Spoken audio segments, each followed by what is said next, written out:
Cinema ആസ്വാദകർക്ക് ഇനി സാമൂഹിക പ്രതിബദ്ധത ഉറപ്പാക്കാം. IFFK ചരിത്രത്തിലാദ്യമായി രക്തദാന ക്യാമ്പ് എന്ന ആശയം പ്രാവർത്തികമാക്കിയിരിക്കുകയാണ്.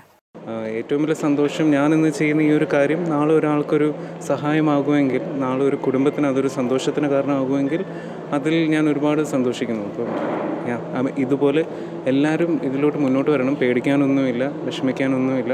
വളരെ സേഫും വളരെ ഈസി ആയിട്ടുള്ളൊരു കാര്യമാണ്. സോ ഞാൻ എല്ലാവരെയും I wish everyone would come forward and do this. രക്തദാനത്തിൽ പങ്കാളിയായ നെവിൽ പറയുന്നത് പോലെ നമ്മൾ നൽകുന്ന രക്തത്തിലൂടെ ഒരു കുടുംബത്തിൽ സന്തോഷം നിറയ്ക്കാനാകുമെങ്കിൽ അതിനേക്കാൾ വലുതായി എന്തുണ്ട്? രക്തദാനം എന്ന വലിയ ആശയത്തെ സിനിമയുമായി കൂട്ടിച്ചേർത്തത് കേരള ചലച്ചിത്ര അക്കാദമി ചെയർമാൻ പ്രേംകുമാറാണ്.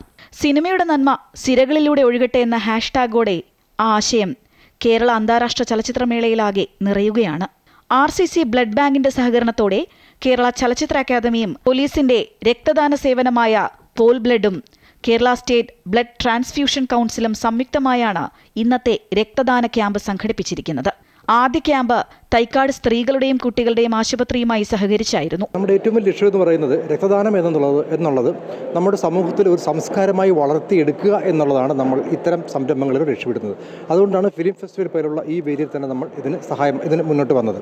സിനിമയ്ക്കൊപ്പം സാമൂഹിക പ്രതിബദ്ധതയും എന്ന ഈ ആശയത്തിന് വലിയ സ്വീകാര്യതയാണ് ലഭിച്ചിരിക്കുന്നത്. നിരവധി ഡെലിഗേറ്റുകളും പൊതുജനങ്ങളും രക്തദാന പരിപാടിയിൽ പങ്കാളികളായി. അമൃത ന്യൂസ്, തിരുവനന്തപുരം.